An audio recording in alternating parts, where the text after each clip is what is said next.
अस्सलाम वालेकुम नाजरीन, मैं हूं हकीम सैयद ज़ियाउद्दीन। यूट्यूब चैनल हकीम ऑनलाइन में खुशामदीद।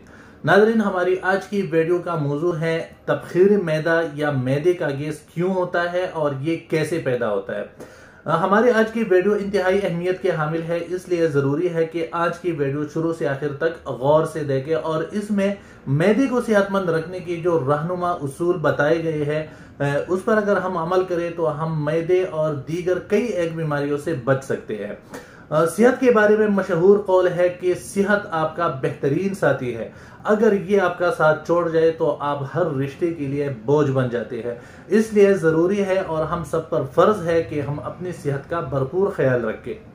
हमारी ज़िंदगी गुजारने का तरीका मॉडर्न दौर में बदल चुका है। हम खाते ज़्यादा है और मेहनत कम करते हैं।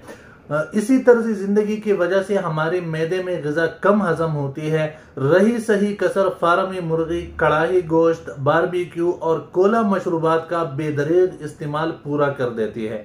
इन अग़िज़ा के इस्तेमाल से, खुसूसन कोला मशरूबात के इस्तेमाल से हमारे मैदे के अंदर हजम होने वाले रेशेदार कांटे या तो गल सड़ जाते हैं या इंतहाई कमज़ोर हो जाते हैं, जिसकी वजह से ग़िज़ा का हजम होने का रफ्तार इंतहाई सुस्त हो जाता है।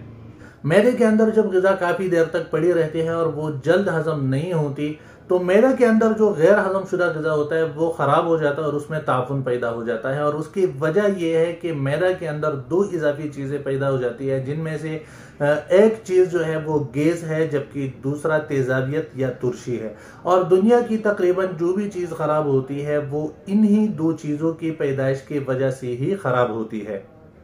मैं एक आसान सी मिसाल से आपको समझाता हूँ कि एक बर्तन में हम सालन डालकर उसके ऊपर ढक्कन को बंद करके आम दर्जे हरारत में 1-2 दिन के लिए छोड़ देते हैं तो 1-2 दिन में वो सालन जाहिर बात है कि ख़राब हो जाएगा। लेकिन अगर हम उसको गौर से देखें तो सालन के ऊपर एक जाग या उबाल सा आया होगा और उसका जायका चखने पर वो इंतहाई बदबूदार और कट्टा महसूस होगा। उसकी वजह यह है कि सालन के अंदर दो इजाफी चीज़ें पैदा हो गई, जिनमें से एक गैस है जबकि दूसरा चीज़ जो है ये तेज़ाबियत और तुरशी है। और यही मिसाल हम अपने मैदे के लिए भी ले सकते हैं। इसी मिसाल को मद्देनजर रखकर हम फर्ज करें कि बंद ढक्कन वाला बर्तन हमारा मैदा है और सालन हमारी ग़िज़ा।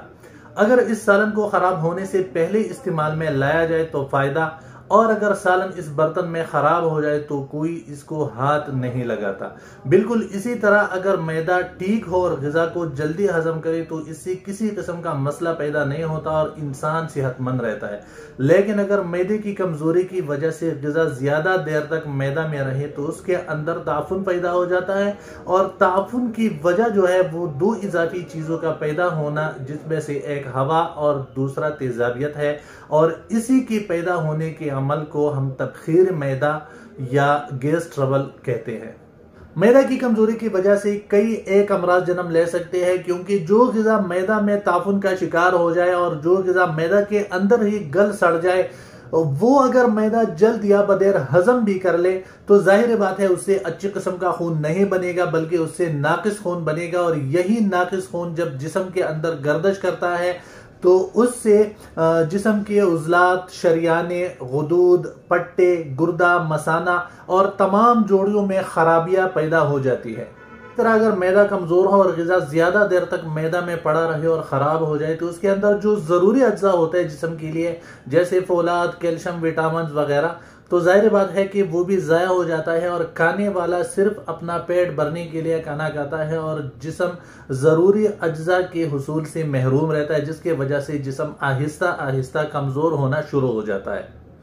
मैदे के अंदर ग़िज़ा के ज़्यादा देर तक रहने से जो तेज़ाबियत पैदा होते हैं, उस तेज़ाबियत की वजह से मैदे का ज़ख़म, मैदे का अल्सर और मैदे का वरम जैसे अवारिज़ात पैदा होते हैं। जबकि तेज़ाबियत और गैस का एक साथ अमल करने से जब ये दिल के उज़लात पर असरअंदाज होते हैं तो घबराहट और बेचैनी जैसी कैफियत पैदा करते हैं। इसी तरह ये आसाब पर असरअंदाज होकर बेख्वाबी और जहनी परेशानी का सबब बनते हैं। पट्टों पर असरअंदाज होकर ये थकावट और बेचैनी जैसी कैफियत को भी पैदा करती है। नाज़रीन, अब आते हैं इस मसले के हल की तरफ। तो अगर मामला ज़्यादा बिगड़ा हुआ नहीं है, यानी अगर आपका मैदा हाल ही में ख़राब हो चुका है और ज़ोफ़ हज़म की शिकायत पैदा हो गई है, तो आपको किसी भी दवा खाने की ज़रूरत नहीं है। इसके लिए सिर्फ आपको अपनी तर्ज जिंदगी तब्दील करनी पड़ेगी। कुछ ऐसी चीजें हैं जिनको खाना बिल्कुल छोड़ दे और कुछ एहतियाती तदाबीर है जिनको अगर आप इख्तियार कर ले तो मैदा और मैदा से पैदा होने वाली कई एक बीमारियों से बच सकते हैं। इनमें जो सबसे ज़्यादा एहतियात करना है वो पानी के बारे में है। आम तौर पर देखा गया है कि लोग खाना खाने के बाद पानी पीते हैं या खाने के आखिर में पानी पीते हैं। खाना खाने से पहले या दरमियान में पानी पिए, खाने के आखिर में या खाना खाने के बाद पानी हरगिज़ ना पिए। पेट भरकर खाना खाने से परहेज करें। जिंदा रहने के लिए खाना चाहिए, ना कि खाने के लिए जिंदा रहना। खाना खाने के बाद चहलकदमी ज़रूर करें, खुसूसन रात के खाने के बाद कम से कम 20 मिनट चहलकदमी ज़रूरी है। मुतवाज़िन और सादा ग़िज़ा खाएं जिसमें एक टाइम टेबल के मुताबिक गोश्त, मछली, दालें, सब्जियां, फल और अनाज शामिल हो। रात का खाना सोने से कम 3 घंटे पहले खाएं। खाने के बाद जल्दी हम बिस्तरी बिल्कुल ना करें। अच्छी सेहत को बरकरार रखने के लिए रात के आखिर पहर में हम बिस्तरी करें। कोल्ड ड्रिंक्स, सॉफ्ट ड्रिंक्स और आर्टिफिशियल मशरूबात से परहेज करें। इसकी जगह घर का बनाया हुआ ताज़ा फलों का जूस इस्तेमाल करें।